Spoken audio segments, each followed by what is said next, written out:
अगर मेरे पीछे देख रहे हों तो आप पहचान सकते हैं कि हम इस समय कहां पर हैं। अगर छत्तीसगढ़ की सत्ता का रास्ता बस्तर से जाता है तो बस्तर की सबसे खूबसूरत जो जगह है वो उसका रास्ता इसी जगह पर आता है जहां पर इस समय हम बैठे हुए हैं। मेरे पीछे जिनको अभी तक अगर समझ में नहीं आया हो तो मैं बता दूं कि हम चित्रकोट प्रपात के एकदम सामने हैं। और आप ये देखेंगे, आपने अभी तक पिक्चरों में देखा होगा, फोटो में देखा होगा, लेकिन पहली बार IBC 24 आपके लिए एक ऐसा शो लेके आ रहा है जो कि चित्रकोट प्रपात के सामने है। और मेरे साथ इस शो में जगदलपुर के या बस्तर के मैं कहूँ सारे बड़े पत्रकार इस नाव में मेरे साथ बैठे हुए हैं। मेरे साथ हैं, एक बार परिचय इसमें दीजिए। नमस्कार, मैं मनीष गुप्ता, पत्रिका में संपादक के पद पर कार्यरत हूं जगदलपुर में। और मेरे साथ सुरेश जी हैं। मैं सुरेश रावल, हरिभूमि ब्यूरो चीफ हूँ। नमस्कार। और मेरे साथ नमस्कार, मैं श्रीनिवास रथ, दंडकारण्य समाचार से। और मेरे साथ यहाँ पर मैं शिव प्रकाश सीजी, नवभारत प्रेस में स्थानीय प्रतिनिधि हूँ। नमस्कार, मैं संतोष सिंह, वरिष्ठ पत्रकार, बस्तर जिला। और मेरे साथ मेरे सहयोगी, दो सहयोगी भी इसमें साथ में हैं। नरेश मिश्रा हैं जो कि हमारे बस्तर के ब्यूरो हेड हैं, और मेरे साथ वरुण साखा जी हैं और एग्जीक्यूटिव एडिटर हैं। तो इस समय जो है चुनाव एकदम उच्चतम स्तर पर है। पहला फेज़ है बस्तर में। केवल बस्तर ही ऐसा इलाका है जहाँ की इस पूरे इलेक्शन में 2 फेज़ में छत्तीसगढ़ में हो रहे हैं, और बस्तर में 7 तारीख को चुनाव निबट भी जाएंगे। और इतनी खूबसूरत जगह पर है, आप लोग तो इसके पास ही रहते हैं, हम लोग दूर से इसको देखने आते हैं। तो अगर मैं बात करूं मनीष जी, तो इस समय बस्तर को लेके कई सारे मुद्दे हमारे सामने आते हैं। एक जो बड़ा मुद्दा यहाँ पर अभी हाल के दिनों में जो उठा है वो धर्मांतरण को लेके है कि 2 तरह के धर्मांतरण वाली बात है। एक तो है कि जो ईसाई जो कन्वर्ट हो जाते हैं उनको लेके आपस में काफ़ी तनाव है, और एक दूसरा ये है कि आदिवासी कहते हैं कि जी हम हिंदू नहीं हैं, और वो कहते हैं जी आप हिंदू हैं। आपको क्या लगता है, मैं आपसे ईसाई वाले मुद्दे पर ज़्यादा बात करूँगा, कि क्या आपको लगता है कि ये मुद्दा बनाया गया या ये सही में जनता के बीच में ये मुद्दा है? देखिए, धर्मांतरण का मुद्दा निश्चित रूप से एक बर्निंग टॉपिक है छत्तीसगढ़ के इस चुनाव में। मुझे लगता है बस्तर का सबसे हॉट टॉपिक है ये। उसके पीछे की जो कहानी ये है कि बस्तर गरीब इलाका है। यहाँ काफ़ी संख्या में गरीब लोग रहते हैं।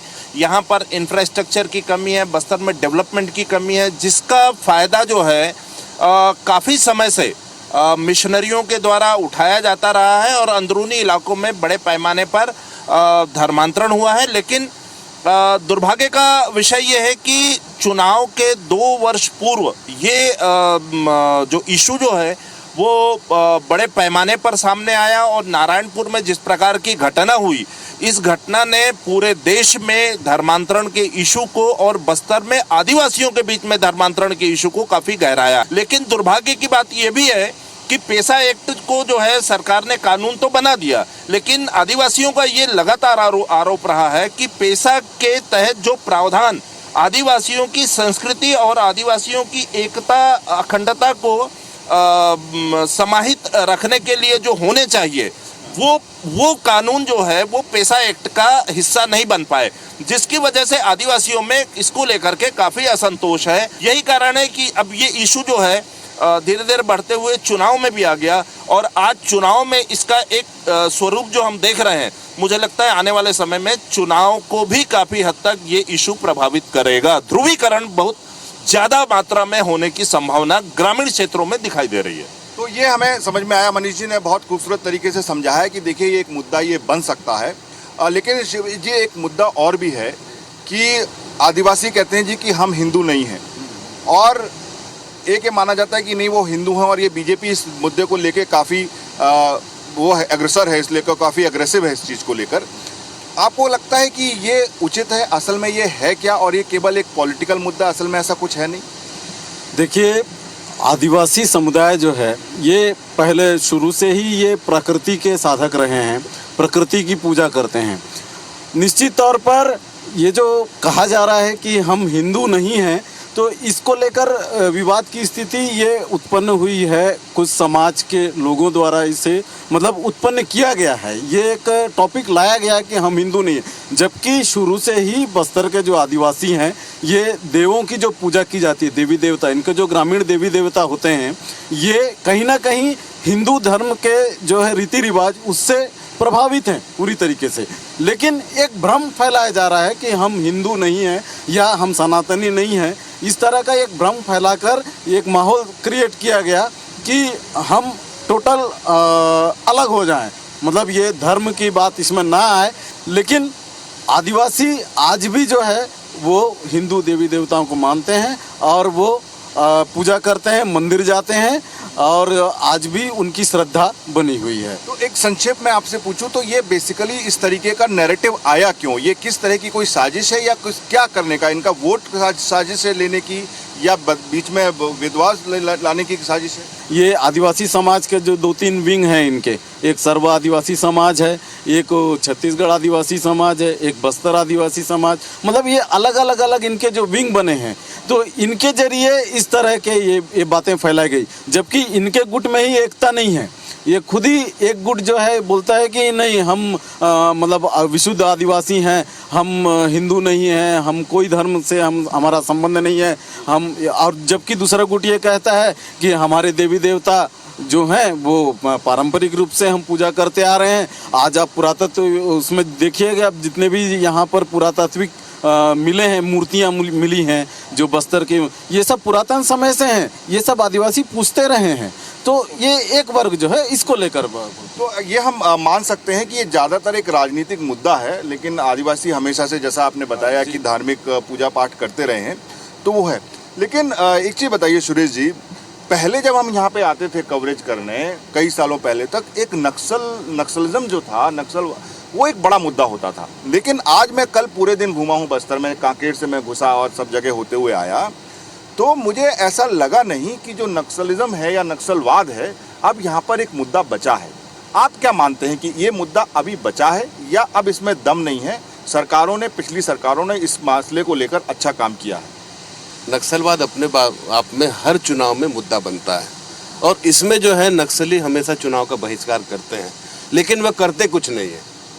जिस उद्देश्य को लेकर उनका जन्म हुआ, पहले था उनका मिशन, अब उनका कमीशन बन गया है। ये हर आदमी जानता है कि नक्सली जो है कुल मिला करके भय और खौफ का वातावरण पैदा करना चाहते हैं ताकि उनकी वसूली अच्छी तरह से होती रहे।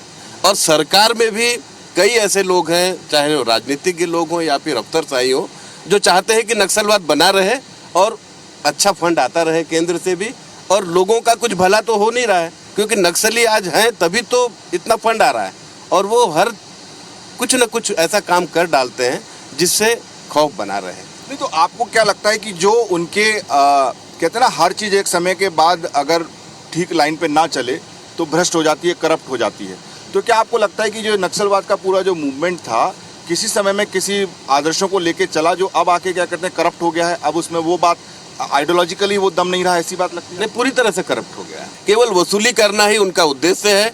बड़े बड़े लीडर, देखिए अभी 2 तरह के विवाद पैदा हो रहे हैं नक्सल समस्या पर। एक तो आंध्र प्रदेश के नक्सली और एक बस्तर के नक्सली। बस्तर के नक्सली भी कई दलम में कमांडर हैं। ये लोग विरोध कर रहे हैं कि जो पैसा आता है सब आंध्रा चला जाता है। आंध्र प्रदेश में जो बड़े बड़े नक्सली हैं, चाहे वो गणपति हो, पहले सीताराम मैया थे, बड़े बड़े लीडर, इनके बच्चे विदेश में पढ़ रहे हैं, ये हवाई सफ़र कर रहे हैं, अबुझमाड़ आते हैं, अबुझमाड़ में आते हैं और हेलीकॉप्टर से आते हैं, बैठ के होती है, मर कौन रहा है? यहाँ के नक्सली आदिवासी मर रहे हैं। चाहे नक्सली हो वो भी ट्राइबल है और चाहे आदिवासी वो भी ट्राइबल है। तो कुल मिला करके ये भी एक मुद्दा है बहुत बड़ा। नक्सलियों में भी मतभेद पैदा हो गए हैं और धीरे धीरे मेरे को लगता है कि ये बस्तर का आदिवासी जाग रहा है और आगे चल के समस्या भी खत्म होगी। आपसे मैं ये जानना चाहूँगा कि एक अभी ताज़ा एक मुद्दा यहाँ पर उछला है। नगर नार का यहाँ पर स्टील प्लांट हुआ, प्रधानमंत्री जी आए यहाँ पर, उसका उन्होंने इनॉग्रेशन किया, लेकिन एक नैरेटिव चलाया गया यहाँ पर अपोजिशन पार्टी से कि इसका निजीकरण कर दिया जाएगा या इसको सरकार बेच देगी। हम इसको खरीदना चाहते थे लेकिन सरकार हमें नहीं बेच रही, ये प्राइवेट हाथों में बेच देगी। आपको क्या लगता है, आप यहाँ पे चीज़ों को ऑब्जर्व कर रहे हैं इतने सालों से, ये इस नैरेशन में कितना सच है या केवल ये एक राजनीति है पहले तो मैं ये जानूंगा कि इससे यहाँ के लोगों को सही में फ़ायदा हुआ है कि नहीं हुआ है। देखिए, नगरनार स्टील प्लांट के विषय पे अगर हम बात करें तो ये कह सकते हैं कि वर्ष 2003 में नगरनार स्टील प्लांट की स्थापना की दिशा में प्रयास शुरू किए गए थे। आज 2023 हो गए, 20 साल। 20 वर्ष में कभी तकनीकी के नाम पर तो कभी दूसरे भूमि अधिग्रहण के नाम पर नगरनार स्टील प्लांट का सपना साकार नहीं हो पाया। जब नगरनार का सिलेक्शन हुआ तो ये माना गया कि इससे स्थानीय युवाओं को रोजगार मिलेगा, बेरोजगारी दूर होगी, छोटे उद्योगों की स्थापना होगी।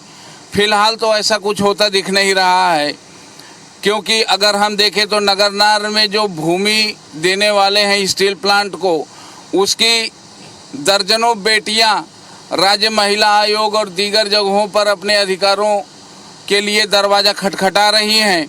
और रही बात नगरनार स्टील प्लांट के विनिवेशीकरण या निजीकरण की, तो इसके विनिवेशीकरण और निजीकरण पर स्थानीय जन समुदाय यह मांग कर रहा है केंद्र सरकार से, चूंकि यह एनएमडीसी के अधीन का स्टील प्लांट है, कि वो उन दस्तावेजों को सार्वजनिक करे जिसके दम पर यह बात कही जा रही है कि इसका विनिवेशीकरण या निजीकरण नहीं किया जाएगा।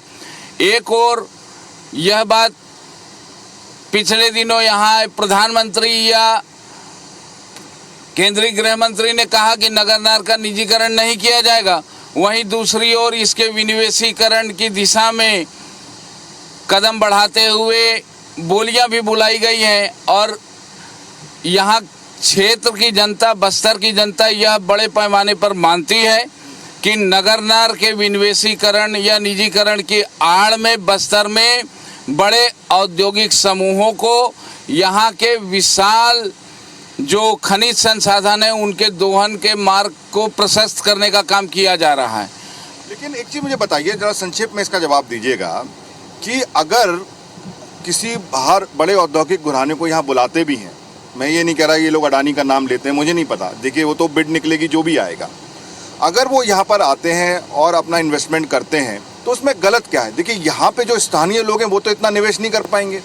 आपको तो इन्वेस्टमेंट किसी भी विकास के लिए बुलाना होता है, तो दो अलग चीज़ें होनी चाहिए क्या, कि भाई आप इन्वेस्टमेंट करें लेकिन उसका फ़ायदा यहाँ की जनता को मिले, उसको इंश्योर करें। इस मामले में मैं यह कहना चाहूँगा कि बस्तर देश के सर्वाधिक पिछड़े जिलों में से एक है, यह सर्वमान्य तथ्य है। और बीते वर्षों में जल जंगल जमीन पर हमारा अधिकार है, यह नारा भी बस्तर में अंदर बीहड़ों से लेकर के मैदानी क्षेत्र तक में बुलंद किया गया। जहाँ तक औद्योगिक घरानों की बात है, यह बात बिल्कुल सही है कि पूंजी स्थानीय लोगों के पास कोई 1,000 करोड़, 10,000 करोड़ या 5,000 करोड़ की नहीं होती, लेकिन यह पूंजी तो निजी घरानों के पास होती है। लेकिन जब तक टाटा को चित्रकूट इलाके में स्टील प्लांट लगाना था, तब तक टाटा ने इस क्षेत्र में बहुत प्रशिक्षण दिया, बहुत इस क्षेत्र में खेलकूद को प्रोत्साहित किया। आज जब टाटा से ज़मीन वापस लेकर के स्थानीय कृषकों को वापस कर दी गई, लौंडीगुड़ा क्षेत्र के 10 गांवों के किसानों को, तो उस स्थिति में टाटा अभी कहीं नज़र नहीं आ रहा है। तो बस्तर के लोगों की सबसे बड़ी पीड़ा यही है कि देश के जो स्थापित औद्योगिक घराने हैं, वो औद्योगिक घराने इनके पिछड़ेपन पर मरहम लगाने कभी भी नहीं आते जब तक कि उनको यहाँ पर अपना लाभ नहीं दिखता है। देखिए, इसमें मैं एक चीज़ डिफ़र ज़रूर करूँगा कि ये तो गिव एंड टेक वाली बात होती है कि अगर ये बात सही है कि सबको यहाँ पर मदद करनी चाहिए और जो हमारे पिछड़े इलाके हैं उनको आगे लाने के लिए सबको आगे आना चाहिए, लेकिन औद्योगिक घराना भी तब यही देखेगा जब उससे कुछ यहाँ से फ़ायदा होगा। ये बात सही है कि वो दोहन ना करे, जल ज़मीन और आपने जो बात कही वो सही है, लेकिन वो इन्वेस्टमेंट तभी करेगा जब उससे कुछ फ़ायदा भी होगा। उसने पूंजी लगाई है तो वो रिटर्न तो पाएगा ही। मेरा सवाल एक्चुअली ये है कि क्या वजह रही कि बस्तर इतना खूबसूरत होने के बावजूद भी टूरिस्ट या टूरिज़्म के मैप पर उतनी ज़्यादा अच्छी तरीके से नहीं उभर पाया? क्यों हम यहाँ की जो राजनीति रही या जो एक पॉलिटिशियन रहे या जो सरकारें रहीं, उसके लिए इन्होंने काम किया इसमें? जी, आपका बिल्कुल सही सवाल है। यहाँ पे देखिए, बीच में जो स्थिति बनी थी बस्तर में, हाँ, नक्सलाइट समस्या, तो नक्सलियों के समस्याओं को लेकर के जो भी यहाँ पे बातें यहाँ बस्तर से बाहर गई, वो इस तरह से रहा कि अगर मान लीजिए कोई घटना अंदरूनी क्षेत्र में भी घट रहा है तो लोग ये समझते थे कि जगदलपुर में घटा है, क्योंकि डेडलाइन वही हुआ करता था कि जगदलपुर में, बस्तर में। तो ये जो बातें हैं ये भी काफ़ी प्रभावित किया है पर्यटन को विकास करने के क्षेत्र में। और हमारे नेता इस बात को नहीं पहुंचा पाए जन जन तक कि ऐसी कोई बात नहीं है, कुछ अंदरूनी क्षेत्रों में नक्सली समस्या है, बाकी बस्तर शांत है। और यहाँ की खूबसूरती को देखने के लिए जो पर्यटन विभाग के द्वारा प्रयास किया जाना था वो सही ढंग से नहीं किया गया। यही कारण है कि आप अभी भी अगर जाएंगे कहीं पूछेंगे कि भाई बस्तर जा रहे हैं तो लोग एक दहशत भरे माहौल का एक आभास करते हैं और उसे देखते हुए ये कहते हैं कि भाई वहाँ तो बहुत नक्सलाइट हैं और वहाँ हमारा घूमना नहीं हो पाएगा, ये है वो है, ठहरने में दिक्कतें आएंगी। नहीं सुरेश जी, वो आप बिल्कुल सही कह रहे हो कि अगर आप दिल्ली में बोले उनको तो लगता है कि रायपुर एयरपोर्ट के बाहर निकलते ही नक्सली मिल जाएंगे उन्हें। लेकिन मैं एक परसेप्शन में आपको बताता हूँ, एक एग्जांपल आपको उदाहरण देता हूँ, है ना नरेश, तुम भी उसमें जुड़ना बाद में, कि कश्मीर आप जानते हैं जी बिल्कुल कितना ज्यादा आतंकवाद रहा। जी हाँ, मुझे लगता है कि यहाँ से तो ज्यादा खतरनाक रहा। वहाँ तो मारे भी गए विदेशी, एक जमाना था जब वहाँ पर कोई टूरिस्ट लेकिन वो नॉर्मलाइज हुआ। और इस समय जो पिछला साल गुजरा है उस समय बताते कि अभी तक के हाईएस्ट टूरिस्ट वहाँ पर पहुँचे हैं, चाहे वो देसी हों चाहे विदेशी हों। जब हम इनसे बात कर रहे थे नक्सलिज्म की तो उन्होंने कहा कि जी खत्म हो गया, अब ये मुद्दा उतना बड़ा रहा नहीं है, वो सब करप्ट हो गए हैं। तो जब कश्मीर इस परसेप्शन को बदल सकता है तो छत्तीसगढ़ और बस्तर क्यों नहीं बदल सकता? जी बिल्कुल बदल रहा है, बस्तर भी बदल रहा है। और वर्तमान में आप देखेंगे वर्षों से अब बढ़ने लगी है। बीच में मतलब काफ़ी कम संख्या हो गई थी पर्यटकों की, लेकिन अब फिर से बस्तर में पर्यटक पहुंचने लगे हैं। और निश्चित रूप से जब यहाँ के माहौल से वे वाकिफ़ होते हैं तो और अपने साथियों को भी बताते हैं कि वो स्थिति नहीं है जिस तरह की बातें बस्तर की बाहर निकल के आ रही है। बस्तर भी अब शांत हो चुका है और यहाँ के पर्यटन स्थलों में भी पर्यटकों के लिए सुविधाएं बढ़ाई जा रही हैं। और हालांकि वो रफ्तार बहुत धीमा है, इसमें और काम होने की आवश्यकता है।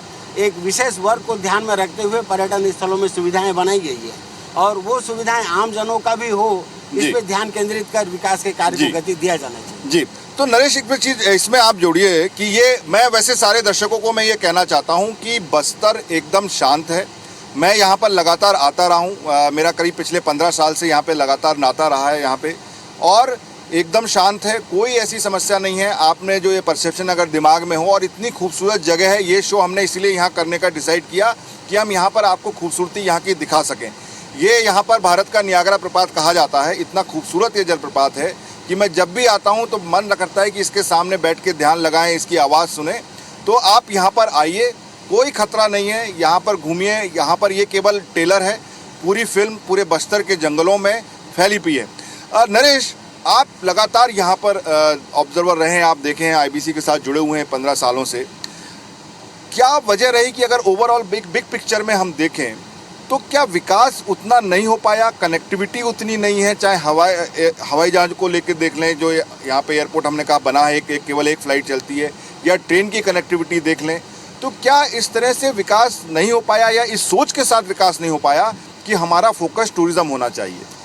जी बिल्कुल सही है सर। और ये हकीकत है कि अगर कश्मीर की बात करें तो कश्मीर को लेकर के ये बात थी कि अगर धरती में कहीं स्वर्ग है तो कश्मीर है। तो ये जो एक परसेप्शन रहा है उसने हमेशा ही आकर्षित किया है लोगों को, और ये परसेप्शन आतंकवाद पे भी कई बार भारी रहा है। लेकिन बस्तर इस मामले में अलग रहा है। बस्तर में एक एक्सप्लोर नहीं हुआ, कोई धारणा नहीं बनी, इसकी प्राकृतिक सुंदरता के बारे में वो चर्चा उस लोगों तक नहीं पहुंची। अब धीरे धीरे ये बढ़ रहा है जब सरकारों ने इस ओर गौर किया कि नक्सलवाद को काउंटर करने के लिए टूरिज़्म को बढ़ाने की ज़रूरत है, बस्तर की सुंदरता को दिखाने की ज़रूरत है। तो ये बड़ी चीज़ हुई कि जब नक्सलवाद का उपाय या उसके लिए लोगों का परसेप्शन, जिससे राज्य सरकार की छवि खराब हो रही थी, उसके लिए टूरिज़्म को बढ़ाया जा रहा है। तो कोई प्लानिंग ठीक नहीं है। टूरिज़्म पर आधारित एक इकोनॉमी, या जिस तरह से कश्मीर या देश के दूसरे क्षेत्रों में, वैसी कोई इकोनॉमिक मॉडल यहाँ तैयार नहीं हुआ है। पिछले कुछ समय से प्रयोग हो रहे हैं, लेकिन उसका भी असर बहुत ज़्यादा नहीं है। तो ये एक बड़ा कारण है। और आपने बिल्कुल सही कहा कि कनेक्टिविटी तो है ही। आज भी केवल अगर उड़ीसा, पश्चिम बंगाल के पर्यटक सबसे ज़्यादा पहुँचते हैं, पर अगर दिल्ली से कोई बस्तर आना चाहता है तो ना तो उसके दिमाग से परसेप्शन हटा है, जो कि बिल्कुल गलत है। बस्तर के अधिकांश नक्सल प्रभावित इलाकों में भी नक्सलियों द्वारा पर्यटकों पर हमले किए जाने की घटनाएं न के बराबर है। तो ये बात बिल्कुल सही नहीं बैठती। पर्यटकों के मामले में वे किसी भी इलाके में आसानी से टूरिज्म कर सकते हैं। सामान्य सावधानी जो दूसरे क्षेत्रों में रखनी होती है वो बस्तर के लिए भी लागू होती है। और कनेक्टिविटी मेजर है। हमारे राजनीतिक नेताओं ने कभी भी इस ओर ध्यान नहीं दिया। बस्तर को एक आदिवासी परंपराओं, रूढ़िवादी व्यवस्था के दायरे और नए विकास के मॉडल के बीच में जो एक बेहतर समन्वय बस्तर के लिए बनाना था, राजनीतिक दलों को, राजनीतिक नेताओं को, उसके बीच का समन्वय नहीं हुआ है। और अगर आप सिलसिलेवार देखें, जो आदिवासी नेता मध्य प्रदेश के ज़माने में बड़ी लीडरशिप में रहे, सेंट्रल में मिनिस्टर रहे, चाहे स्टेट छत्तीसगढ़ के जो बड़े मिनिस्टर रहे, उनकी अगर आप आइडियोलॉजी देखेंगे या उनका बस्तर को लेकर के काम करने का कॉन्सेप्ट देखेंगे, डेवलपमेंट का मॉडल देखेंगे, तो ये तस्वीर बड़ी साफ है। जी, ये बहुत महत्वपूर्ण है कि कभी भी यहाँ पर पर्यटकों पर हमला नहीं हुआ, तो इसलिए कोई खतरे की बात नहीं है। जबकि कश्मीर में तो ऐसा होता रहा है, लेकिन तब भी वहाँ पर जाते हैं। और आपने बिल्कुल सही कहा, और हम सब मानते हैं जो इस नाव पर बैठे हुए हैं, कि अगर बस्तर को इस मझधार से, पिछड़ेपन के मझधार से अगर बाहर निकालना है, तो एक विकास की और टूरिज्म को फोकस बनाने की नाव उन्हें चलानी पड़ेगी, जो उनको इस मझधार से बाहर निकाले। वरुण, मैं तुम्हारे पास आता हूँ। हम जब आ रहे थे तो हम आदिवासियों के ऊपर काफ़ी चर्चा हमने की जी, कि एक आदिवासी एक बड़ा मुद्दा यहाँ पर होता है। जो मेन पार्टियाँ हैं, मुख्य पार्टियाँ हैं, वो भी आदिवासियों को फोकस करती हैं। लेकिन अब हम देख रहे हैं कि कुछ आदिवासियों को लेकर सर्व आदिवासी समाज जैसे एक निकल आया है, एक पार्टीज उनके लिए। आपका क्या एक पर्सपेक्टिव है कि जो आदिवासी जो हैं वो कितना मुखर है ये चीज़ें समझने के लिए, या ये केवल एक राजनीतिक चाल है इन लोगों को डिवाइड करने के लिए या वोट बैंक बनाने के लिए? यही इस क्षेत्र का सबसे बड़ा दुर्भाग्य रहा है कि इस क्षेत्र को हमेशा ही एक आबादी के ही एंगल से देखा गया है। कभी ये बताया गया है कि भाई जनजातीय क्षेत्र है, आप उसको एक सामाजिक नज़रिए से देखिए, आप उसको एक ज्योग्राफिकल नज़रिए से देखिए, तो ये एक ऐसी प्राइम लोकेशन है बस्तर, जहाँ से समुद्र के तट सबसे नज़दीक हैं। छत्तीसगढ़, मध्य प्रदेश, सेंट्रल इंडिया के जो बड़े शहर होते हैं, जगदलपुर से समुद्र के तट, और एक नहीं दो तट, और ऐसे तट जहाँ हमारे इंटरनेशनल पोर्ट्स हैं। तो ये ज्योग्राफिकली अगर हम इसको देखते हैं, मुंबई से सीधी कनेक्टिविटी है। अगर हम आकाशीय मार्ग को देखते हैं, मुंबई से सीधी कनेक्टिविटी वाला है, चेन्नई से सीधी कनेक्टिविटी वाला है। तो ये एक ऐसा इलाका है कि इसको सिर्फ जनजातीय नज़रिए से देखना थोड़ा सा दुर्भाग्य है। हाँ। क्योंकि जनजातीय नज़रिए से आप जब तक देखते रहेंगे, तब तक आप सिर्फ संस्कृति, कला और जनजीवन से ऊपर उठ नहीं पाएंगे। और जनजीवन, कला, संस्कृति तभी जीवित और समन्वित हो सकती है या परिवर्धित हो सकती है जब तक कि उसमें आप आर्थिक तंत्र का भी समावेशन करें। आर्थिक तंत्र के समावेशन की बात आती है तो उसके बाद जैसी बातें होने लगती हैं कि निजी घरानों का या दूसरे पूंजीपतियों का निवेश, विनिवेश इत्यादि इत्यादि। चूँकि हम एक जीवन का एक हिस्सा कला होती है, लेकिन जीवन का एक बड़ा हिस्सा हमारा पेट पालन भी होता है, और पेट पालन समय के साथ बदलता है। किसी वक्त कोई जंगल पर निर्भर रह सकता है, लेकिन एक वक्त आता है जब जंगल से पर निर्भरताएं घटती हैं। ये प्रकृति का सत्य है। वो कभी इंडस्ट्रीज पर निर्भर होता है, कभी खेती पर निर्भर होता है, कभी जंगल के उत्पाद पर निर्भर होता है। उस समय काल खंड को समझते हुए यहाँ पर नीतियों का निर्माण की आवश्यकता है। पहले तो एक नया राज्य बना, यही अपने आप में एक बड़ी बात थी, एक अचीवमेंट था यहाँ के लोगों के लिए, छत्तीसगढ़ के लोगों के लिए। उसके बाद पहले 3 साल एक सरकार रही जो कि विरासत में मिली, उसके बाद चुनाव हुए, फिर लगातार 15 साल एक सरकार रही, उसके बाद वो चली गई 5 साल। तो बेसिकली इस राज्य ने सब तरह का शासन देख लिया है, आप लोगों ने भी देख लिया है।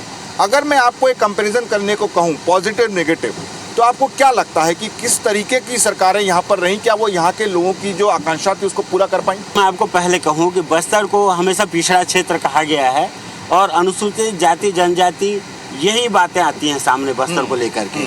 लेकिन यहाँ पे आम जनता भी है जो विभिन्न समाजों और क्षेत्रों से भी हैं, तो उनको कभी भी राजनीति में कोई महत्व नहीं दिया गया। जैसे कि आप देखेंगे आदिवासियों के लिए योजनाएं बनती हैं, आदिवासियों के लिए योजनाएं आप दिल्ली में बैठ के बनाएंगे, और यहाँ के आदिवासियों को किस तरह का विकास चाहिए उसे आप नहीं लेंगे, वो कभी सफल नहीं होगा ज़मीनी स्तर पे। तो मेरा ये कहना है कि जो भी आप यहाँ के विकास के लिए बनाते हैं, तो यहाँ के जो मूल निवासी हैं, मैं ये नहीं कहूँगा आदिवासी, यहाँ के मूल निवासी, उनको ध्यान में रख करके बनाया जाना चाहिए। अब जैसे कि आदिवासी कह दिए आप, बॉम्बे में रहने वाला, दिल्ली में रहने वाला भी आदिवासी है, और हमारे यहाँ रहने वाला भी आदिवासी है। लेकिन अगर दोनों का कंपेयर करेंगे तो जो दिल्ली का रहने वाला आदिवासी है वो पूरा उन्नत है, और जो बस्तर का रहने वाला अभी तक रेल नहीं देखा था, अगर मान लीजिए बैलाडीला इलाका लो अयस्क नहीं मिलता तो शायद रेल लाइन ही नहीं बिछता बस्तर में। तो आप ये समझिए कि यहाँ का विकास और बाहर के विकास को ध्यान में रखते हुए आदिवासी से मैं ज़्यादा उचित समझूंगा कि यहाँ के मूल निवासियों को केंद्रित करके योजनाएं बननी चाहिए कि हमारा बस्तर का विकास हो और उसका लाभ बस्तर वासियों को मिले। आपने जैसा कि एनएमडीसी का इस्पात संयंत्र स्थापित हुआ है, यहाँ के लोगों को रोजगार मिलेगी इसी उम्मीद से लोगों ने अपनी जमीनें दी हैं, लेकिन उसका लाभ पूरा मिलता नहीं नजर आ रहा है। अब यहाँ चाहे वो निजीकरण हो या कोई शासकीय संगठन चले, लेकिन हमारा मूल उद्देश्य ये होना चाहिए कि जो बस्तर के बेरोजगार हैं, जो बस्तर के लोग हैं, उन्हें वहाँ रोजगार निश्चित रूप से मिले, इसकी व्यवस्था ज़्यादा महत्वपूर्ण है जी, बहुत तो इम्पोर्टेंट। मैं ये चाहूँगा कि भाई ये नियम बने या कानून बने कि पहली प्राथमिकता यहाँ के मूल निवासियों को रोजगार उपलब्ध कराने की हो।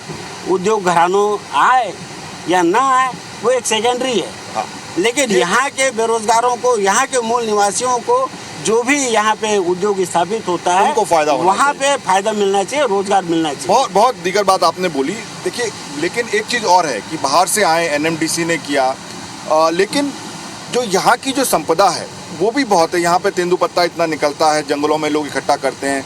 फिर यहाँ पर कॉफ़ी, मैंने देखा कि एक कॉफ़ी खुल गया है जो कि कॉफ़ी यहाँ पर उगाने लग गए हैं लोग। और भी यहाँ की जो वन संपदा, वन फल फूल वगैरह जो भी हैं, क्या आपको लगता है कि एक क्योंकि यहीं के लोग उसे करेंगे, यहीं के लोग उगाएंगे और उससे रोजगार, इस दिशा में क्या सरकारों ने काम किया है?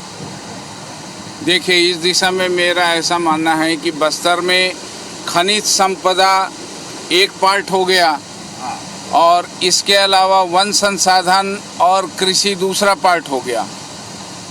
दूसरे पार्ट के संदर्भ में बस्तर में आज तक अगर अपन देखें तो बहुत ज़्यादा प्रशासनिक प्रयोग हुए हैं। हम जिन कॉफ़ी प्लांटेशन की बात कर रहे हैं या पपीता प्लांटेशन की बात कर रहे हैं, तो एक कलेक्टर महोदय आते हैं, वो उसको चलाते हैं, दूसरे आते हैं फिर उसको बंद कर देते हैं। तो जो लाभ किसी भी स्थिति में लाभ तो थोड़े दिन के पश्चात ही अर्जित होता है, तो लाभ मिलने से पहले ही वो बाइंड अप कर दिया जाता है सरकारी। और सबसे महत्वपूर्ण बात ये है कि बस्तर में जो जनजाति बाहुल्य क्षेत्र है, 7 जिले हैं, जिलों का संभाग है बस्तर, और 65 से 70% तक औसतन इसकी आबादी है आदिवासियों की। और आदिवासियों के भी अगर हम देखें तो अलग अलग संस्कृतिकरण हुआ है। जो नौकरी पेशा में आ गए हैं वो थोड़ा विकसित हैं, लेकिन अगर हम अंदरूनी एरिया में जाएं तो वहाँ आज भी हमको पिछड़ेपन वाले आदिवासी नज़र आते हैं। तो प्रत्येक आदिवासी को एक ही एंगल से देखने की धारणा से भी हमको बचना होगा। बहुत ही महत्वपूर्ण बात है जो निकल के आया कि जो योजनाएं बनती हैं वो बंद कमरों में बनती हैं। यहाँ की जो लोगों की आकांक्षाएं हैं, जो सोचते हैं समझते हैं, वो ये उसको समझ नहीं पाते अधिकारी, जैसा सर ने बताया। तो और टूरिज़्म में यहाँ पे बहुत काम हो सकता है। आप भी ऐसा मानते हैं? मेरे बगल में बैठे हैं, बिल्कुल टूरिज़्म में काफ़ी स्कोप है यहाँ पर। देखिए, बस्तर जो है प्राकृतिक रूप से और खनिज संपदा के रूप से जो है बहुत रिच है, और मुझे लगता है कि बस्तर को लेकर के, बस्तर के विकास को लेकर के गंभीर कार्य योजनाओं का कभी भी कोई भी सरकारों ने बनाया नहीं। इससे इतर मैं एक बात और कहना चाहता हूँ। दरअसल जिस समस्या के कारण या जो विसंगतियों के कारण छत्तीसगढ़ राज्य का निर्माण हुआ, उसमें बस्तर की बेरोजगारी, बस्तर की जो नक्सलवाद और बस्तर का जो डेवलपमेंट ना होना, ये एक बड़ा कारण रहा है। लेकिन दुर्भाग्य ये है कि छत्तीसगढ़ राज्य बनने के बाद भी बस्तर, छत्तीसगढ़ में जो सरकारें हुई हैं उनके डेवलपमेंट एजेंडे पर बस्तर कभी नहीं रहा है, चाहे वो कांग्रेस की सरकार हो या भाजपा की सरकार हो। आज भी अबूझमाड़ का सर्वे नहीं हो पाया है। बस्तर में जो टूरिज्म डेवलपमेंट के नाम पर जो इंफ्रास्ट्रक्चर बनना चाहिए, उस इंफ्रास्ट्रक्चर की दिशा में किसी सरकार ने कोई भी दीर्घकालिक प्लान नहीं बनाया है। इसके ठीक इतर अगर हम देखेंगे, आंध्र प्रदेश का टूरिज्म देख लीजिए, और अभी जिस तेजी से ओडिशा का टूरिज्म बढ़ रहा है, मुझे लगता है कहीं ना कहीं सरकारों को इस दिशा में देखना चाहिए कि अगर जम्मू कश्मीर वहाँ की अर्थव्यवस्था का प्रमुख कारण पर्यटन बन सकता है, तो बस्तर की अर्थव्यवस्था में टूरिज्म एक बड़ा रोल क्यों नहीं प्ले कर सकता, और इस आधार पर हम लोगों को यहाँ पर रोजगार उपलब्ध करा सकते हैं। पूरे विश्व के पर्यटक आएंगे यहाँ पर और बस्तर की समस्या भी खत्म होगी और कहीं ना कहीं आदिवासी और जो यहाँ मूलवासी जो है उनके डेवलपमेंट की, सर्वांगीण विकास की जो हम बात कर रहे हैं, वो उद्देश्य भी सफल होगा। ये देखिए, यहाँ पर बहुत ही एक अच्छा एजेंडा निकल के आ रहा है। जिन पार्टियों ने घोषणा कर दी एजेंडा की, वो यहाँ से पॉइंट ले सकते हैं। जो अभी तक नहीं कर पाए हैं, ऐसी कुछ पार्टियाँ हैं, वो यहाँ से हमसे प्रेरित हो सकते हैं। कुछ बड़ी बातों पर बात करते हैं कि जो सरकार है यहाँ पर, वो किसानों के बल पर बहुत है। जो अभी सरकार में थी, वो किसानों के बल पर ही पार्टी सरकार में आई और अब फिर से वो दाव उन किसानों पर ही लगा रही है। चाहे वो धान खरीदने की बात हो, चाहे वो लोन को माफ़ करने की बात हो। आपको क्या लगता है कि क्या ये मुद्दे, लोन माफ़ी करना या धान खरीदना, सही में यहाँ की समस्याओं के हल हैं या केवल ये वोट जीतने के मुद्दे हैं? देखिए, ये पूरी तरीके से चुनावी स्टंट है। जो ये ऋण माफ़ी वाली बात है, ऋण माफ़ी निश्चित तौर पर इसका फ़ायदा पिछली जो सरकार अभी जो है, उस सरकार को ज़रूर चुनाव में हुआ था और इस बार भी ये घोषणा की है। तो हो सकता है कि एक किसानों का एक वर्ग जो है ये इस और प्रभावित भी हो, लेकिन अगर असल बात की जाए तो ये किसानों के हित में या राज्य के हित में या बस्तर के हित में ऐसा तो कहीं से भी प्रतीत नहीं होता। क्योंकि देखिए, ऋण माफ़ी एक आज की स्थिति हम बताएं कि बस्तर जिले के जो है 34,000 किसान जो ऋण लिए हुए थे, अब वो अभी तक ऋण उन लोगों ने अदा नहीं किया है। उनके पास नोटिस आ चुके हैं कि ऋण आप समय पर अगर आप नहीं चुकाते हैं ऋण तो उनका धान लिया नहीं जाएगा। अब देखिए, ये किस तरह का आश्वासन दिए हैं, राजनीतिक दल कैसे दे रहे हैं ये तो नहीं पता, लेकिन ये एक बहुत बड़ा मसला है कि अगर अभी धान खरीदी 1 नवंबर से शुरू हो रही है और ये संभवतः जनवरी का किसी तिथि में ये समाप्त भी हो जाता है, उसका वो लास्ट हो जाता है। तो अभी ये मतलब जो बैंक वाले हैं, जो उन्होंने ये कहा कि यदि आपने पिछले साल का ऋण नहीं पटाया है तो आपसे धान नहीं खरीदा जाएगा। तो अब देखिए, चुनाव निपटते निपटते दिसंबर बीत रहा है। अब तो किसान अगर अपना धान दिसंबर तक भी नहीं बेच पाता है तो वो लास्ट में क्या होगा? उसका ऋण माफ़ी के बाद ही क्या किसान धान बेचेगा? क्या इतने दिन तक वो इंतज़ार करेगा? तो ये मतलब ये किस तरह का ये व्यवस्था है? तो ये भी किसानों के सामने समस्या है। मतलब सब योजनाएं बनती जरूर हैं, लेकिन आज तक कभी ये धरातल पर नहीं आए। इसी तरह से महुआ है, ये अभी धीरे धीरे एक एक चीज़ अभी महुआ के लेकर शुरू हुई है, लेकिन ये चीज़ बहुत पहले हो जाना चाहिए था। बिल्कुल, ये बात बिल्कुल सही है। ये हमने भी पाया कि ये इस तरीके की कोई पहल की नहीं है, जबकि इस पर बहुत फोकस तरीके से काम हो सकता था। अब तो 25 साल, करीब 23 साल हो गए राज्य को बने हुए। एक आपसे मैं और सवाल लेना चाहूँगा कि बात होती है फ्रीबीज़ की, कि भाई हम वोटर को लुभा लें। देखिए, आप इलेक्शन कमीशन के हिसाब से सीधा पैसा नहीं दे सकते, तो क्या है कि आप कान ऐसे ना पकड़ें। आप कान ऐसे पकड़ने लोग ऐसी घोषणाएं करते हैं कि भाई ये मुफ्त मिल जाएगा, इतना पैसे दे देंगे, तो ये धूल झोंकने वाली बात है।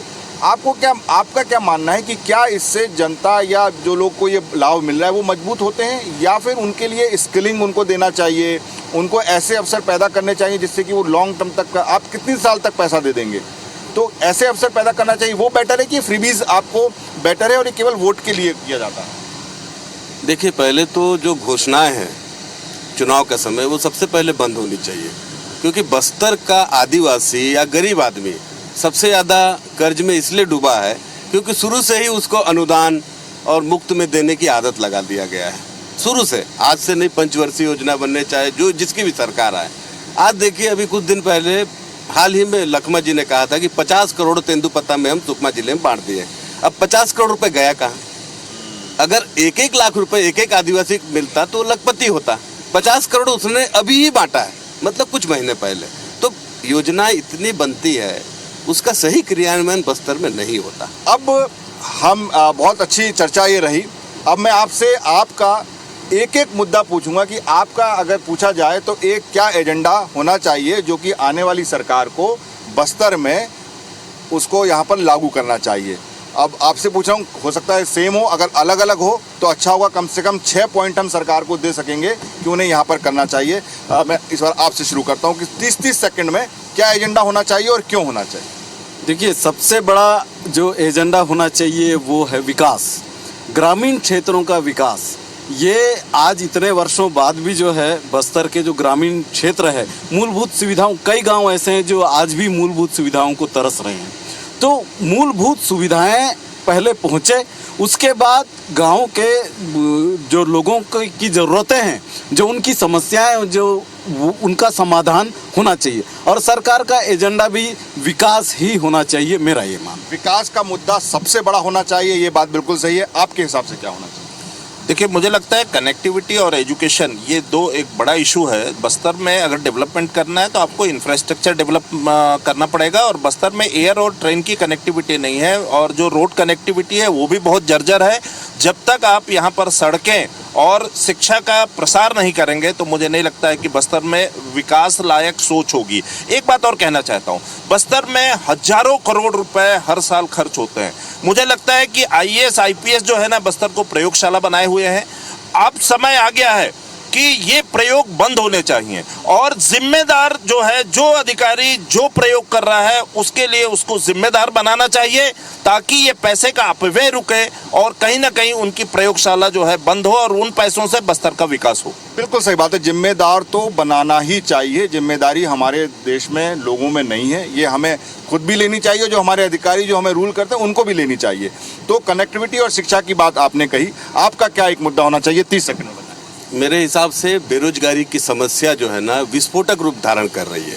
यहाँ देखिए, NMDC को आए हुए कितने साल हो गए, 50-60 साल हो गए। आज जितने भी लोग वहाँ नौकरी कर रहे हैं सब आंध्र प्रदेश के हैं, क्योंकि मुख्यालय हैदराबाद में है। आज निजीकरण का विरोध कर रहे हैं। मैं बोलता हूँ अडानी को दे देना चाहिए स्टील प्लांट, क्योंकि इसका विरोध कौन कर रहा है? NMDC के लोग करवा रहे हैं, ताकि निजीकरण न हो और वही लोग, यहीं के लोग, यहाँ के लोगों को मिल नहीं रहा है कुछ। आप देखिए, NMDC बैलाडीला का एक आप आंकड़े निकाल लीजिए, बस्तर के आदिवासियों को क्या नौकरी मिला। आज नक्सलवाद क्यों पनप रहा है? क्योंकि बेरोजगार जो है ना, नक्सली बन रहे हैं। आज अगर कोई पढ़ा लिखा गांव का लड़का है, उसको काम नहीं रहेगा तो नक्सली के प्रभाव में आ रहा है। तो बेरोजगारी की समस्या पर अगर कोई सरकार ठोस वो काम करे तो मैं समझता हूँ कि नक्सलवाद भी खत्म होगा, और ये जो है ना, ये जो स्टील प्लांट वाली जो और कुटीर उद्योग को बढ़ावा देना चाहिए। बहुत बढ़िया। बेरोजगार तो एक आया, सबसे बड़ा मुद्दा विकास होना चाहिए, कनेक्टिविटी होना चाहिए, बेरोजगार होना चाहिए। आपके हिसाब से एक मुद्दा 30 सेकंड। मेरे दृष्टिकोण से केंद्र और राज्य सरकार की विभिन्न योजनाओं का लाभ तो मिल रहा है। चूँकि बस्तर एक जनजाति बाहुल्य क्षेत्र है, इसलिए आदिवासी संस्कृति के संरक्षण और संवर्धन की दिशा में जो भी कार्य हो रहे हैं उन कार्यों को और आगे तक बढ़ाया जाना चाहिए, ये मुख्य मुद्दा होना चाहिए। जैसे कि अभी वर्तमान में हम देखें कि देवगुड़ी और मातागुड़ी एक संरक्षण संवर्धन की दिशा में काम हो रहा है, लेकिन इसकी मॉनिटरिंग बेहतर तरीके से होना चाहिए और इसे और ग्रास रूट लेवल तक ले जाना चाहिए। इसी प्रकार से जनजातीय जो भाषा बोलियां हैं, इनका संरक्षण संवर्धन का भी प्रयास होना चाहिए। जैसे कि जगदलपुर में बादल अकादमी की स्थापना की गई है आसना में, वैसे ही इसकी स्थापना अन्य जिलों में होना चाहिए। इसलिए कि जनजाति बाहुल्य क्षेत्र होने का एक लाभ तो ये है कि सीधे सीधे इनका पिछड़ापन दूर हो जाएगा इनकी संस्कृति के संरक्षण संवर्धन से, और पिछड़ापन दूर होगा तो नक्सलवाद पर कहीं न कहीं प्रहार होगा, जो बस्तर की बड़ी समस्याओं में से एक इंगित की जाती है। तो उनका ये कहना है कि भाई पैसा आ रहा है, योजनाएं बहुत हैं, लेकिन उनका क्रियान्वयन भी जमीनी स्तर पर होना चाहिए, उसका लाभ पहुंचना चाहिए। बहुत महत्वपूर्ण बात है। आपके हिसाब से 30 सेकंड में क्या एजेंडा आपका होगा? जी देखिए, संतोष सिंह जी ने बहुत अच्छा कहा है, और यही कारण है जो एक धर्मांतरण का भी मुद्दा है बस्तर में। और जब आदिवासी अपने परंपराओं और रूढ़ियों के प्रति आकर्षित होगा, निश्चित रूप से जो बाहरी प्रभाव है, आप ये देखेंगे कि जो धर्मांतरण किए हैं वो प्रसाद नहीं खाना है, गुड़ियों में नहीं जाना है, अपने देवताओं को पूजा नहीं करना है, तो इस तरह की जो बातें फैली हैं और उससे जो समाज विघटन के कगार पे पहुंचा है, और जो आप एक घर में ही दो दो प्रकार की भावनाएं उत्पन्न हो रही हैं, तो उससे तो निजात मिलेगा ही। मेरा एक कहना है विशेष रूप से बस्तर को लेकर के कि बस्तर पिछड़ा क्षेत्र है, निश्चित ही आदिवासियों का बाहुल्य क्षेत्र है। इसे मैं समझता हूँ कि विकास के लिए यहाँ के स्थानीय लोगों को सामने ला करके कि आप किस तरह से अपने क्षेत्र का विकास चाहते हैं, उसे अहमियत देते हुए विकास की योजनाएं बननी चाहिए। जी। और रोजगार में यहाँ के मूल निवासियों को मैं ये कहूँगा खुल के कि भले बाहर का आदिवासी हो, उसे प्राथमिकता नहीं मिलनी चाहिए। अगर स्थान रिक्त है, अगर नौकरी मिलना चाहिए, बस्तर के मूल निवासियों को प्राथमिकता मिलनी चाहिए। आरक्षण रहना चाहिए आदिवासियों के विकास के लिए, लेकिन वो बस्तर के मूल निवासियों को ही मिलना चाहिए। बहुत तभी बस्तर का विकास संभव है। बहुत अच्छी बात है कि ये जो राजनीतिक पार्टियां हैं ये प्लीज़ धार्मिक भेदभाव ना कराएं, ऐसा हम लोग का मानना है, यहाँ के पत्रकारों का मानना है। और जो रोजगार के अवसर हों वो स्थानीय लोगों को ही उससे सबसे ज़्यादा फायदा हो, ये इस चीज़ का आदमियों को एश्योर करना चाहिए, ये आपका मानना है। हाँ नरेश, आपका एक मुद्दा क्या होगा? जी, मुझे लगता है कि कौशल विकास के साथ जो अब जिस तरह से बस्तर धीरे धीरे बदलने की जिस स्टेज पे आ गया है, कौशल विकास के साथ गुणवत्तापूर्ण उच्च शिक्षा, इमारतें नहीं, शिक्षक और पेशेवर जो लोग हैं, शिक्षक हैं, वो मिले। और एक बात मैं और ज़रूर ऐड करना चाहूँगा 30 सेकंड से ऊपर जाकर, बस्तर में जो आदिवासी समाज है या यहाँ के जो लोग रहने वाले हैं, इनमें विश्वास की सबसे बड़ी समस्या है। सरकारों के बीच चाहे किसी भी योजना को लेकर आए हम तो विश्वास की कमी है। दूसरा, जो आदिवासी समाज है वो एक बैड कंडक्टर है, किसी भी नए प्रयोग के लिए वो जल्दी से बदलाव के लिए तैयार नहीं होता। तो इसको भी ध्यान देने की ज़रूरत है कि जो भी स्कीम आए वो इस तरह से प्लान के साथ आएँ और उस ढंग से काम करें। युवा उच्च शिक्षा से पढ़ेगा तो उसका वो बदलाव का सही माध्यम होगा बस्तर के लिए। और एक बात और भी है कि अगर हमारे नेता ये कहते हैं कि सब्सिडी या एक तरह से फ्री बीज देंगे, हम पैसा बांट रहे हैं, विकास कर रहे हैं, तो मुझे तो ये लगता है कि अगर कोई औद्योगिक घराना आ रहा है, किसी की ज़मीन ले रहा है, तो वो उससे शेयर क्यों नहीं देता उस जमीन के बदले? बहुत शेयर अच्छी दे बात दे। है, बहुत और अच्छी इसके अलावा अगर आप फ्री बीज या पैसे बांटने की बात कर रहे हैं और आप कह रहे हैं हम सीधे अकाउंट में, खाते में पैसा देते हैं, अगर आप धान खरीदते हैं तो अकाउंट में पैसा देते हैं, तो आप क्यों नहीं जो बस्तर के हिस्से का धन है आबादी के अनुरूप उनके स्थानीय स्तर पर वो पैसा पहुंचाने की कोशिश करें, संभव हो तो प्रति व्यक्ति भी पहुंचाने की कोशिश करें। ये सरकारों और ये अनुदान, सौगातें, प्रेम भेंट जनता के पैसे से जनता को, ये बहुत कारगर नहीं लगता। बहुत अच्छी बात की नरेश आपने। हाँ वरुण, आपके हिसाब से 30 सेकंड में क्या एक मुद्दा आपकी तरफ से होना चाहिए बस्तर का? देखिए, बात बेरोजगारी की जहाँ हो रही है, बेरोजगारी देश भर में कभी नहीं जा सकती अगर आपने उसकी जड़ को नहीं पकड़ा। उसकी जड़, जैसे नरेश ने बताया कि कौशल विकास को छूने की कोशिश की गई थी, लेकिन उस तरह से नहीं छुआ गया है। जब तक देश में कौशल विकास को नहीं छुआ जाएगा, नहीं उसको एकेडमिकली उसमें नहीं डाला जाएगा कि हम फर्स्ट क्लास से लेकर 12th क्लास तक जो हम पढ़ रहे हैं उसमें हमारा कितना % हिस्सा ऐसा है जो हम इंडस्ट्री के लिए तैयार हो रहे हैं। जैसे हम भी एक समाचार चैनल चलाते हैं, आप तो और बेहतर जानते हैं सर, हम अच्छे कारिंदों के लिए कितने तरसते हैं, 50 इंटरव्यू करते हैं। हम महानगर में बैठे हैं, राय बस्तर तो छोड़ ही दीजिए, महानगर में बैठे, और हम ही नहीं, दिल्ली से चलने वाले तमाम तरह के इंडस्ट्रीज़ को भी आप ले लीजिए, तमाम जगहों पर देखिए आप। और सिर्फ न्यूज़ इंडस्ट्री नहीं बात हो रही है, सभी जगह देखिए। जैसे हम जिस होटल में ठहरे हैं, जहाँ बच्चे हैं, जो वहाँ जो सपोर्टिंग स्टाफ है वो भी स्किल नहीं है, सिर्फ दरवाज़ा खोलने में भी स्किल नहीं है, लिफ्ट चलाने में भी स्किल नहीं है। तो आप सोचिए कि कैसे आप ये कर सकते हैं कि बेरोज़गारी चली जाएगी। रोज़गार है, काम है, लेकिन काम करने वाले हाथ भी हैं, पर हाथों में वो हुनर नहीं है, कुशलता नहीं है। एक मैं कहूँगा कि इस पर बहुत बड़े पैमाने पर काम करने की ज़रूरत है। ये बात बिल्कुल सही है कि हमारे नरेश जी भी लोग ढूंढ रहे हैं दो इनके साथ काम करने के लिए, लेकिन वो स्किल लोग यहाँ पर नहीं मिल पा रहे हैं। तो अंत में दो चीज़ें मैं कहूँगा। मेरा एजेंडा अगर होगा तो वो टूरिज़्म का होगा। शायद आप में से कोई बोला नहीं तो मैं टूरिज़्म, क्योंकि मेरा मकसद ही यहाँ पर शो करने का ये है कि यहाँ का टूरिज़्म इतना खूबसूरत है, तो ये मुद्दा मेरे पास ही आके गिरा, चांस की बात कह लीजिए या संयोग कह लीजिए, तो ये एक बहुत ज़रूरी है, करना चाहिए। तो अंत में मैं ये कहना चाहूँगा कि आपने ये चर्चा सुनी, आप चुनाव एकदम चरम पर हैं, आपके पास नेता आएंगे, राजनीतिक पार्टियां आएंगी, अपने वादे लाएंगी, अपने इरादे आपको बताएंगी, कुछ उसमें मुफ्त फ्रीबीज वाले हो सकते हैं, लेकिन अगर आपने ये चर्चा सुनी तो जो जनता के एजेंडा है, जो होना चाहिए, वो असल में इस नाव से इस जलप्रपात के सामने निकल कर आया। क्योंकि जो ये मेरे सारे साथी बैठे हैं, ये पिछले कई सालों से यहाँ पर ज़मीनी स्तर पर काम कर रहे हैं, जनता की समस्याओं को सामने लाते रहे हैं, उनके मुद्दों को अपनी कलम से या टीवी पर लिखते रहे हैं, दिखाते रहे हैं। तो इनको ज़रूर सोचिए, समझिए और उसके बाद नेताओं की बातों को तोलिए और वोट ज़रूर दीजिए। वोट देना इसलिए ज़रूरी है कि ये आपका अधिकार है और इस अधिकार के जरिए ही आप अपने लिए सुख, सुविधा और सुरक्षा जुटा सकते हैं। जिस तरीके से सुरक्षा के प्रति गंभीर होते हुए हम लोगों ने भी इस नाव पर ये जैकेट पहनकर ये शो किया। हालांकि ऑप्शन ये था कि हम जैकेट ना पहने, लेकिन हमारा ये संदेश है कि आप अपनी सुरक्षा खुद करिए, समझदार बनिए और वोट जरूर दीजिए।